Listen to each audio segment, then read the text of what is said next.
ரீசனுக்காக இதை படிச்சீங்கன்னு தெரியல. நிறைய பேர் பார்த்தீங்க அப்படின்னா, படிக்கிறது ஒரு படிப்பா இருக்கும். ஆனா வேலைக்கு வேற வேலைக்கு போயிடுவாங்க.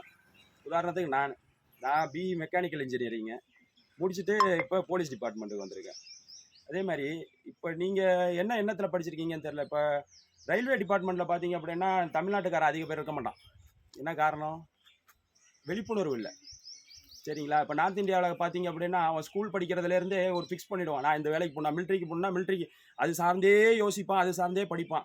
ரயில்வேக்கு போகணுன்னா ரயில்வே சம்மந்தமாகவே யோசிப்பான், அது சார்ந்தே போவான், அது சார்ந்தே படித்து வேலை வாங்கிடுவான்.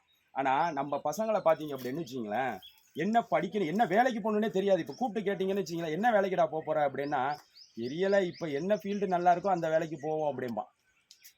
சரிங்களா? ஒரு எய்ம் ஃபிக்ஸ் பண்ணுறதே கிடையாது பசங்க. இப்போ நீங்கள் வந்து வேளாண்மை துறையை சார்ந்து படிக்கிறீங்க, அதை வந்து ஒரு இதாக எடுத்து படிக்கிறீங்க அப்படின்னா, எத்தனை பேர் இந்த இயற்கை விவசாயம் இது சார்ந்த வேலைக்கு போகணும் அப்படின்ற ஒரு எண்ணம்